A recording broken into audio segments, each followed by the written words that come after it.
Assalamualaikum warahmatullahi wabarakatuh. Alhamdulillah pada kesempatan kali ini kami dari kelompok 3 akan mempresentasikan hasil diskusi kami mengenai evaluasi proses dan hasil pembelajaran biologi. Pada bagian prinsip penyusunan instrumen evaluasi aspek pengetahuan. Pada kelompok 3 ini kami terdiri atas 4 orang. Yang pertama saya sendiri Desi Wahyuni, yang kedua Destia Lailatul Putri, yang ketiga Dian Aldavera, dan yang terakhir adalah Fani Azhara.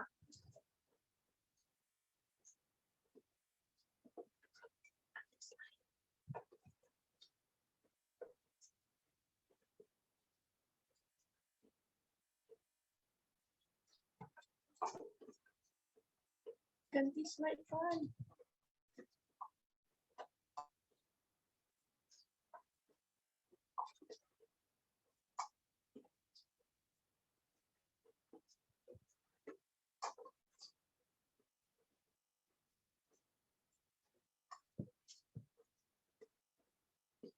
Baiklah, pada materi kali ini terdiri atas 2 sub materi. Yang pertama, kaidah penyusunan instrumen evaluasi aspek pengetahuan, dan yang kedua, prosedur pengembangan instrumen evaluasi aspek pengetahuan.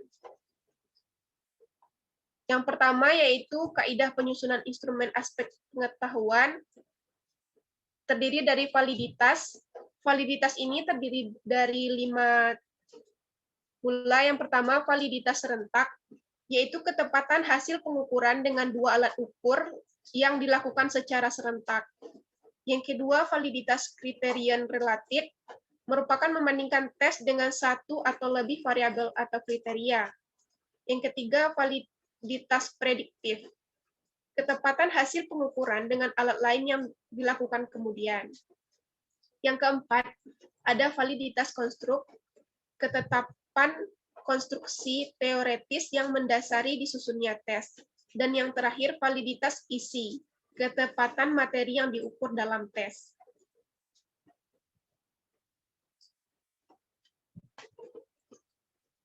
Selanjutnya ada reabilitas. Instrumen dikatakan memiliki reabilitas yang tinggi manakala instrumen tersebut dapat menghasilkan hasil pengukuran. Selanjutnya ada objektivitas. Instrumen evaluasi hendaknya terhindar dari pengaruh-pengaruh subjektivitas pribadi dari si evaluator dalam menetapkan hasilnya. Dalam menekan pengaruh subjektivitas yang tidak bisa dihindari, hendaknya evaluasi dilakukan mengacu kepada pedoman, terutama menyangkut masalah kontinuitas dan komprehensif. Selanjutnya ada praktikabilitas.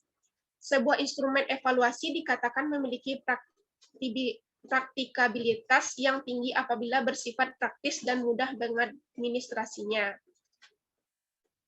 Selanjutnya ekonomis. Pelaksanaan evaluasi menggunakan instrumen tersebut tidak membutuhkan biaya yang mahal, serta tenaga yang banyak dan waktu yang lama. Selanjutnya taraf kesukaran.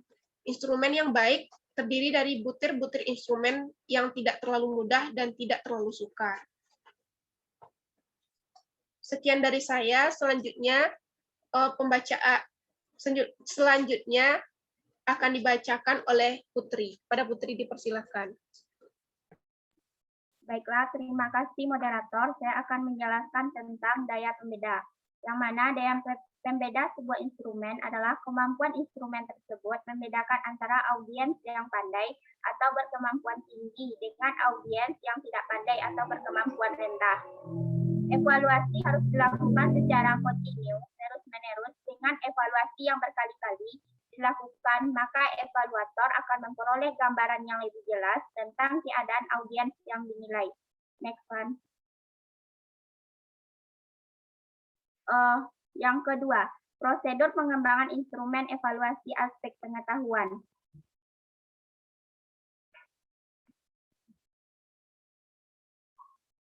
Yang pertama itu kisi-kisi instrumen aspek pengetahuan.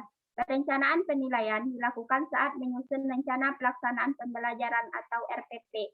Penilaian pengetahuan dapat dicermati dalam 2 perspektif, yaitu Yang pertama, dimensi pengetahuan yang diklasifikasikan menjadi faktual, konseptual, prosedural, serta metakognitif. Yang kedua, dimensi proses kognitif ini tersusun secara hierarki, mulai dari mengingat, memahami, menerapkan, menganalisis, menilai, dan mencipta.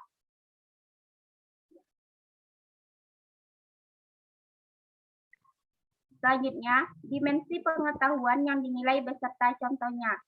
Yang pertama, pengetahuan faktual, yang mana pengetahuan faktual ini adalah elemen-elemen dasar yang harus diketahui peserta didik untuk mempelajari suatu ilmu atau menyelesaikan masalah di dalamnya. Pengetahuan faktual ini terdiri dari yang pertama, pengetahuan tentang terminologi, yang kedua, pengetahuan tentang detail elemen yang spesifik. Contohnya adalah kosakata teknis, simbol-simbol, musik, legenda peta, sumber daya alam pokok, sumber-sumber informasi yang reliabel. Yang kedua, pengetahuan konseptual. Pengetahuan konseptual adalah hubungan-hubungan antar elemen dalam struktur besar yang memungkinkan elemennya berfungsi secara bersama-sama. Macam-macam dari pengetahuan konseptual. Yang pertama yaitu pengetahuan tentang klasifikasi dan kategori. Contohnya adalah bentuk-bentuk badan usaha, periode waktu, dan geologi. Yang kedua, pengetahuan tentang prinsip dan generalisasi. Contohnya adalah rumus Pitagoras, hukum permintaan dan penawaran. Yang ketiga yaitu pengetahuan tentang teori, model, dan struktur. Contohnya adalah teori evolusi, struktur pemerintahan desa. Yang ketiga, pengetahuan prosedural. Pengetahuan ini adalah pengetahuan tentang bagaimana atau cara melakukan sesuatu, mempraktekkan metode-metode dan kriteria-kriteria untuk menggunakan keterampilan, algoritma, dan metode. Pengetahuan ini terbagi menjadi tiga. Yang pertama, pengetahuan tentang keterampilan dalam bidang tertentu dan algoritma. Yang kedua, pengetahuan tentang teknik dan metode dalam bidang tertentu. Yang ketiga, pengetahuan tentang kriteria untuk menentukan kapan harus menggunakan prosedur yang tepat.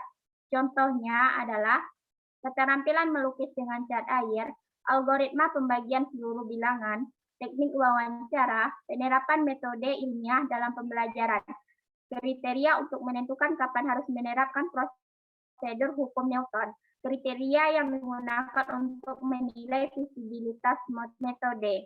Yang selanjutnya, pengetahuan metakognitif. Metakognitif merupakan suatu kesadaran tentang kognitif kita sendiri, bagaimana kognitif kita bekerja, serta bagaimana mengaturnya. Kemampuan ini sangat penting, terutama untuk keperluan efisiensi penggunaan kognitif kita dalam menyelesaikan masalah.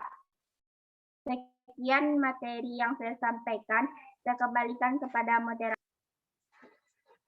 Baiklah, terima kasih kepada Putri. Selanjutnya, materi dimensi pengetahuan yang dinilai beserta contohnya akan dibacakan oleh Fani. Kepada Fani, dipersilakan.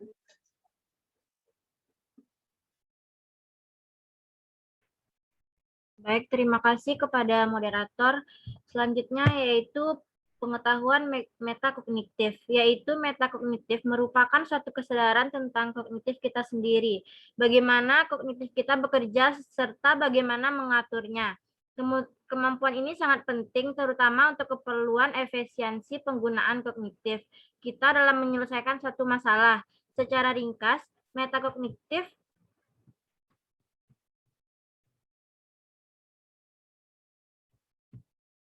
dapat diistilahkan sebagai thinking about thinking. Pengetahuan metakognitif meliputi pengetahuan strategi, pengetahuan tugas-tugas berpikir, dan pengetahuan pribadi. Yang pertama contohnya yaitu pengetahuan strategis. Pengetahuan strategis yaitu pengetahuan tentang suatu skema untuk mengetahui struktur suatu pokok bahasan dalam buku teks. Pengetahuan tentang penggunaan metode penemuan atau pemecahan masalah. Lalu yang kedua, pengetahuan tentang tugas-tugas, yaitu pengetahuan tentang berbagai tes kognitif yang dibuat oleh pendidik, pengetahuan tentang beragam tugas kognitif. Yang terakhir yaitu pengetahuan diri, yaitu pengetahuan bahwa diri sendiri kuat dalam mengkritis esai namun lemah dalam menulis esai. Pengetahuan tentang tingkat pengetahuan yang dimiliki oleh diri sendiri. Lalu selanjutnya yang kedua yaitu Penskoran penilaian aspek pengetahuan. Yang pertama, penilaian pengetahuan mencakup dimensi pengetahuan faktual, konseptual, prosedural, dan metakognisi dalam berbagai tingkatan proses berpikir. Lalu yang kedua, prosedur penilaian pengetahuan dimulai dari penyusunan perencanaan, pengembangan instrumen penilaian, pelaksanaan penilaian, pengolahan, dan pelaporan, serta pemanfaatan hasil penilaian. Yang ketiga, dilaporkan dalam bentuk angka, predikat, dan deskripsi. Lalu yang keempat, angka menggunakan rentang nilai 0 sampai dengan 100. Yang kelima, predikat disajikan dalam huruf A, B, C, dan D. Lalu yang terakhir yaitu deskripsi dibuat dengan menggunakan kalimat yang bersifat memotivasi dengan pilihan kata atau frasa yang bernada positif. Baiklah, terima kasih. Hanya itu yang dapat saya sampaikan. Saya kembalikan kepada moderator. Baiklah, terima kasih kepada Fani. Selanjutnya untuk tes tertulis akan dibacakan oleh Dian. Kepada Dian, dipersilakan. Baiklah, terima kasih kepada moderator. Sebelumnya, apakah suara saya terdengar? Dengar. Oke, saya lanjutkan. Yang berikutnya itu tes tertulis. Adapun langkah-langkahnya sebagai berikut. Yang pertama, melakukan analisis KD. Yang kedua, menyusun kisi-kisi soal sesuai dengan KD. 3, menyusun soal berdasarkan kisi-kisi dan mengacu pada kaidah-kaidah penulisan soal. 4, menyusun pedoman penskoran. Dan yang kelima, melakukan pengskoran berdasarkan pedoman pengskoran.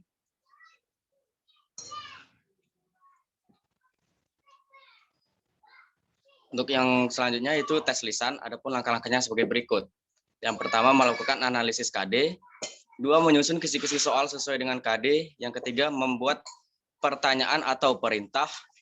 Dan yang keempat, menyusun pedoman penilaian.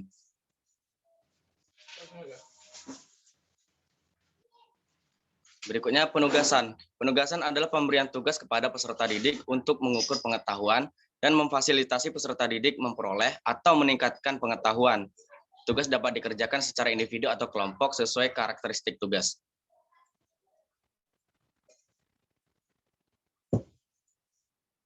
Oke, mungkin itu yang dapat saya sampaikan kepada audiens. Saya kembalikan ke moderator.